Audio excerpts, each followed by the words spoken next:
70 ও 80-র দশকের ভারতীয় সিনেমার স্বর্ণযুগে অনেক অভিনেত্রীরই উজ্জ্বল উপস্থিতি দেখা যায়। তাদের মধ্যে জয়াপ্রদা ছিলেন অনন্য। মাত্র 10 টাকার বিনিময়ে একটি সংক্ষিপ্ত নৃত্য পরিবেশনের মাধ্যমে তার অভিনয় জীবন শুরু হয়। এই অসাধারণ অপরূপ সুন্দরী অভিনেত্রী, যার প্রকৃত নাম ললিতা রানী রাও, 1974 সালে তেলুগু চলচ্চিত্র ভূমিকোসামের মাধ্যমে সিনেমার অভিষেক করেন তিনি। যদিও তার প্রথম ভূমিকা ছিল মাত্র 3 মিনিটের জন্য, তার মোহনীয় প্রতিভা চলচ্চিত্র নির্মাতাদের নজর কাড়ে মাত্র সেই 3 মিনিটই। তার জন্য এক অসাধারণ কেরিয়ারের দরজাও খুলে যায় সেই সময়। নমস্কার বন্ধুরা, আপনারা দেখছেন গপ্পসপ্প।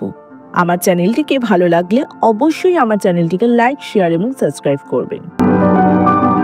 বছরের পর বছর ধরে জয়াপ্রদা ভারতীয় সিনেমার অন্যতম জনপ্রিয় অভিনেত্রী হয়ে ওঠেন।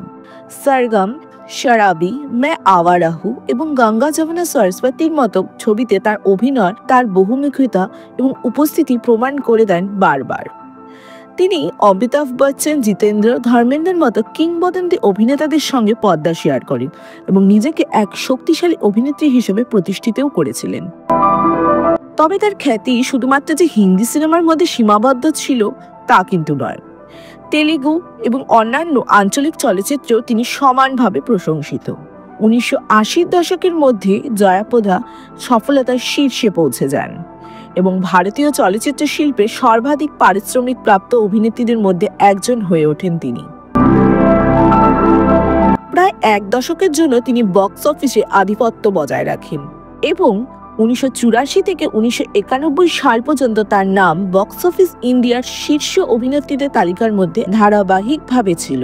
তার চরিত্র চিরন্তন, বহুমুখিতা এবং তার সহজাত আকর্ষণ দর্শক ও পরিচালক উভয়ের কাছে তাকে প্রিয় করে তোলে।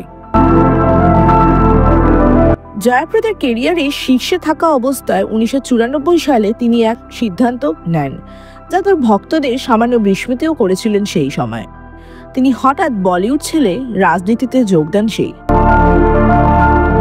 এন.টি. রামারাও নেতৃত্বে তিনি তেলুগু দেশম পার্টিতে অর্থাৎ টিডিপিতে যোগ দেন। নিজেকে জনসেবার উৎসর্গ করেন সেই সময় থেকে।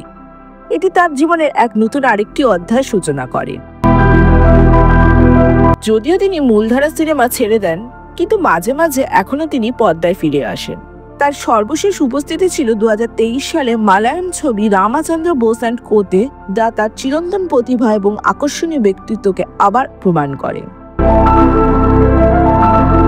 2019 সালে জয়াপ্রদা ভারতীয় জনতা পার্টিতে যোগ দেন, যা তার রাজনৈতিক জীবনে আরও একটি নতুন ধারা যোগ করেন। এক কিশোরী মেয়ে থেকে যিনি মাত্র 10 টাকার বিনিময়ে তার প্রথম পারফরমেন্স করেছিলেন এবং বলিউডের সুপারস্টার হয়ে উঠেছিলেন এবং পরে একজন সফল রাজনীতিবিদও হয়েছেন, জয়াপ্রদার যাত্রা সত্যি অনন্য।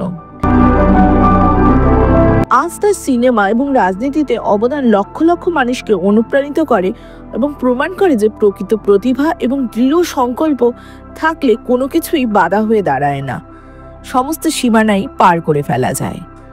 ধন্যবাদ।